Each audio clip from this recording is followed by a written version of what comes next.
प्रश्न 13 का ए B C D समलंब चतुर्भुज है जिसमें ए बी समानांतर सी डी, यदि ए बी बराबर 10 सेंटीमीटर, सी डी बराबर 7 सेंटीमीटर तथा समलंब चतुर्भुज का क्षेत्रफल 102 वर्ग सेंटीमीटर है तो समलंब की ऊंचाई निर्धारित कीजिए। तो सबसे पहले हम समलंब चतुर्भुज बना लेंगे यहाँ पे।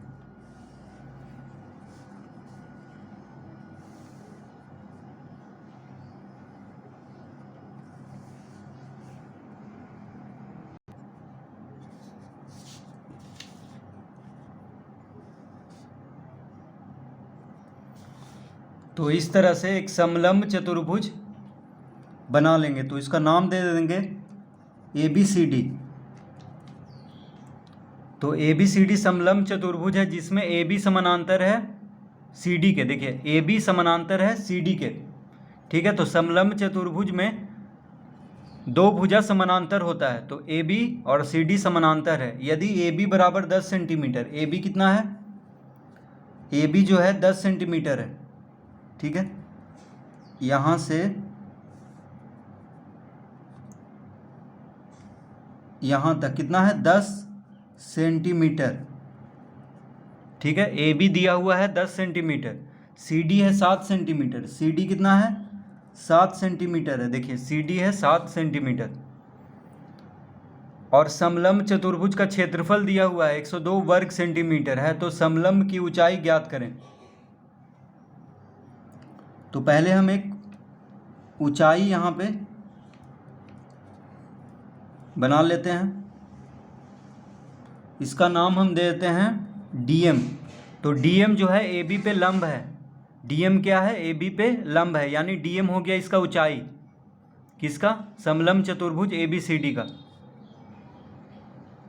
तो डी से ए बी पे एक लंब बना लेंगे जो कि होगा डीएम। तो डीएम हो गया ऊंचाई। तो हमें क्या ज्ञात करना है, समलंब की ऊंचाई, यानी डीएम ज्ञात करना है कितना लंबा है। तो लिखेंगे यहाँ पे समलंब चतुर्भुज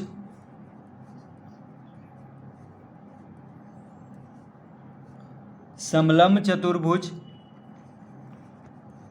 ए बी सी डी का क्षेत्रफल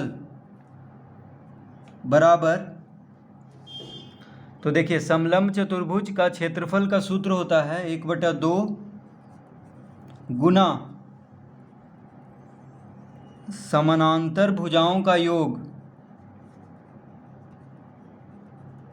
समानांतर भुजाओं का योग गुना ऊंचाई।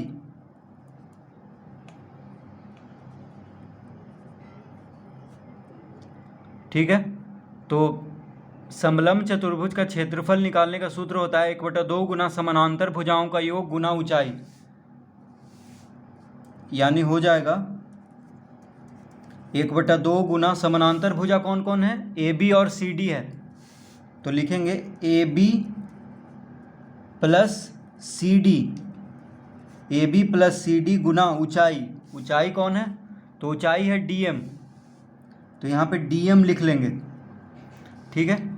तो समलंब चतुर्भुज ए बी सी डी का क्षेत्रफल बराबर हो जाएगा 1/2 गुना A B plus C D गुना डीएम, यानी समानांतर भुजा को जोड़ देंगे और ऊंचाई से गुना कर देंगे, फिर 1/2 गुना कर देंगे। तो क्या आ जाएगा, क्षेत्रफल। तो क्षेत्रफल कितना दिया हुआ है, तो क्षेत्रफल है 102 वर्ग सेंटीमीटर, यानी यहाँ पे लिख लेंगे 102 वर्ग सेंटीमीटर, ठीक है। तो क्षेत्रफल दिया हुआ है समलंब चतुर्भुज का। तो 1/2 गुना A B plus C D गुना डी एम बराबर 102 वर्ग सेंटीमीटर लिख लेंगे, क्योंकि क्षेत्रफल दिया हुआ है।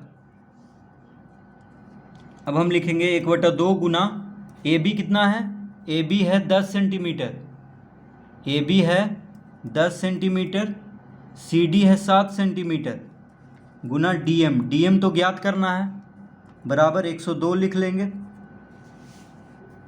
ठीक है, तो हो जाएगा 1/2 गुना 10 7 17 गुना डी एम बराबर 102। तो डी एम बराबर कितना आ जाएगा, अतः डी एम बराबर 102 गुना 2/17। देखिए 2 इधर जाएगा तो गुना में हो जाएगा और 17 को इधर लाएंगे तो भागा में हो जाएगा। तो 17 छक 102 यानी 6 गुना 2 12 सेंटीमीटर। तो डीएम बराबर कितना आ गया, 12 सेंटीमीटर। तो लिखेंगे अतः समलंब की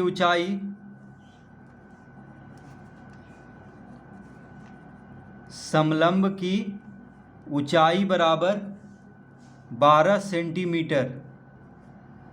तो समलंब की ऊंचाई कितना है, 12 सेंटीमीटर, यानी ये डीएम जो होगा ये 12 सेंटीमीटर होगा। तो इस तरह से प्रश्न 13 का ये हल करेंगे।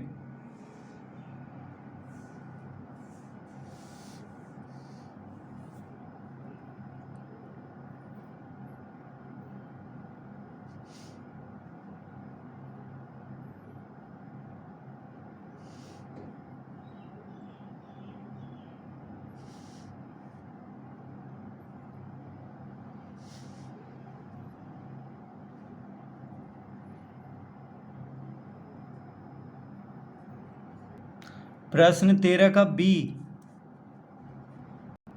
ए बी सी डी एक समलंब है जिसमें ए बी समानांतर डी सी है। विकर्ण ए सी और बी डी परस्पर ओ पर प्रतिच्छेद करते हैं। दिखाइए कि एरिया ए ओ डी बराबर एरिया बी ओ सी।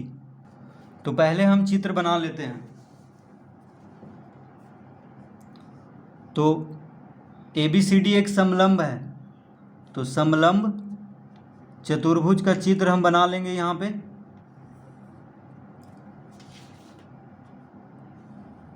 इस तरह से इसका नाम देंगे ए बी सी डी। तो ए बी सी डी क्या है, एक समलंब है।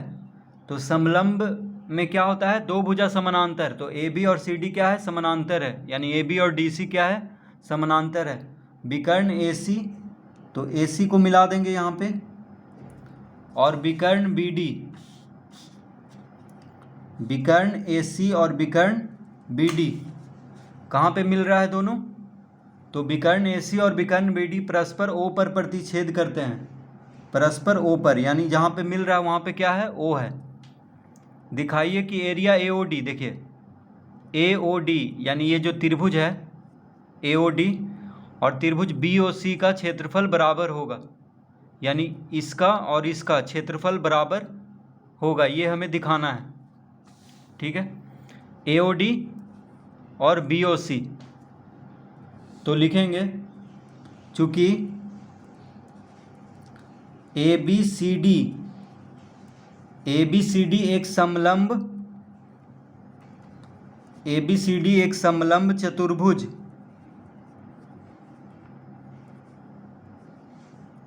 है जिसमें ए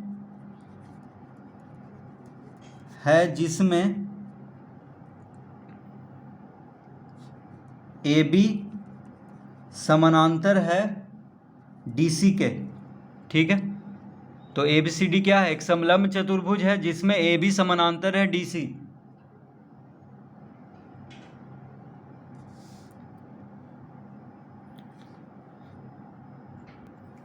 अब लिखेंगे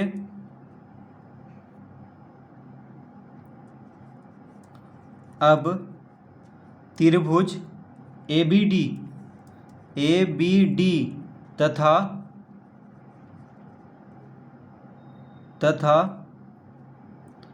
त्रिभुज ए बी सी,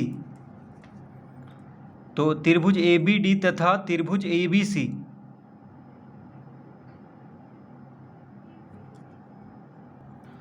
त्रिभुज ए बी डी तथा त्रिभुज ए बी सी एक ही आधार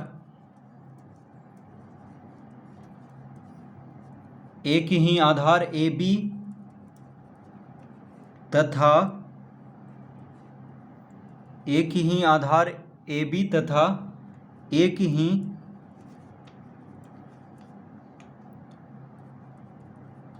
समानांतर रेखाओं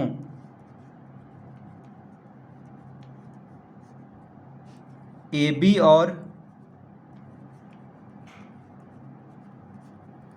बी और डी सी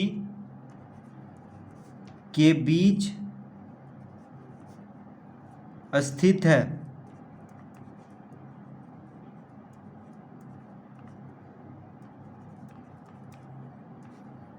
तो त्रिभुज ए बी डी तथा त्रिभुज ए बी सी एक ही आधार ए बी तथा एक ही समानांतर रेखाओं ए बी और डी सी के बीच स्थित है। तो देखिए त्रिभुज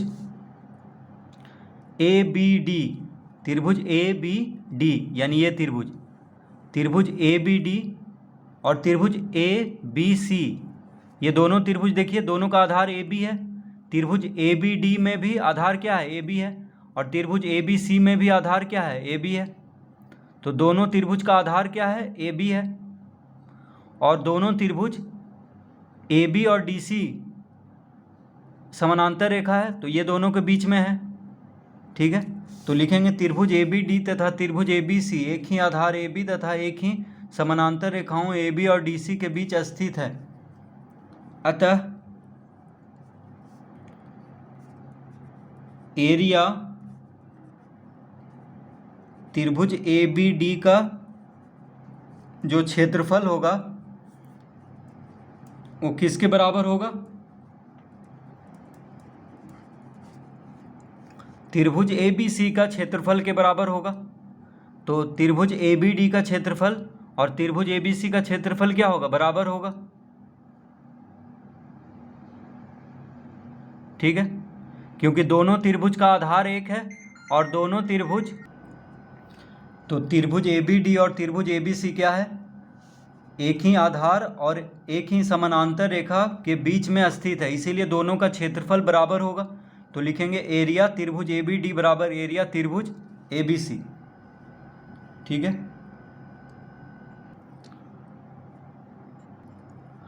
तो हम इसको अब लिख सकते हैं या एरिया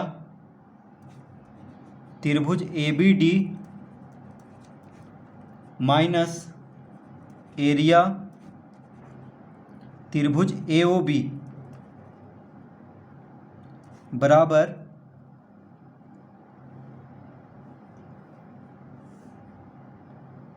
एरिया त्रिभुज A B C minus area. तो अब क्या करेंगे? त्रिभुज ए बी डी का एरिया में से त्रिभुज ए ओ बी का एरिया घटा देंगे, फिर त्रिभुज ए बी सी का एरिया में से त्रिभुज ए ओ बी का एरिया घटा देंगे, यानी त्रिभुज ए बी डी का क्षेत्रफल में से त्रिभुज ए ओ बी का क्षेत्रफल घटाएंगे, फिर त्रिभुज ए बी सी का क्षेत्रफल में से त्रिभुज ए ओ बी का क्षेत्रफल घटा देंगे। तो क्या आ जाएगा? तो देखिए एक बार चित्र देख लेते हैं। तो त्रिभुज ए बी डी का क्षेत्रफल में से त्रिभुज ए ओ बी का क्षेत्रफल घटा देंगे, यानी ये देखिए ए ओ बी, तो ए ओ बी दोनों त्रिभुज के अंदर है। त्रिभुज ए बी डी में भी ए ओ बी आ रहा है और त्रिभुज ए बी सी में भी ए ओ बी आ रहा है, तो इसको घटा देंगे दोनों त्रिभुज में से। त्रिभुज ए बी डी में से भी इसको घटा देंगे और त्रिभुज ए बी सी में से भी इसको घटा देंगे, तो क्या बचेगा? त्रिभुज ए ओ डी बचेगा और त्रिभुज बी ओ सी बचेगा। तो देखिए त्रिभुज ए बी डी में से त्रिभुज ए ओ बी को घटाएंगे तो आ जाएगा एरिया त्रिभुज ए ओ डी बराबर एरिया त्रिभुज बी ओ सी। ठीक है, तो इसमें से इसको घटाएंगे तो क्या आएगा? ए ओ डी आएगा, यानी त्रिभुज ए ओ डी। और त्रिभुज ए बी सी में से त्रिभुज ए ओ बी को घटाएंगे तो आ जाएगा त्रिभुज बी ओ सी। तो देखिए दोनों त्रिभुज में ए ओ बी घटा रहे हैं, इसलिए दोनों का क्षेत्रफल बराबर होगा। ठीक है, क्योंकि त्रिभुज ए बी डी का क्षेत्रफल और त्रिभुज ए बी सी का क्षेत्रफल बराबर है और दोनों में से त्रिभुज ए ओ बी का क्षेत्रफल घटाएंगे तो क्या आ जाएगा? त्रिभुज AOD और त्रिभुज BOC यानी इन दोनों का क्षेत्रफल भी बराबर होगा। तो यही सिद्ध करना था, त्रिभुज AOD का क्षेत्रफल और त्रिभुज BOC का क्षेत्रफल बराबर दिखाना था। तो इस तरह से इस प्रश्न को हल करेंगे।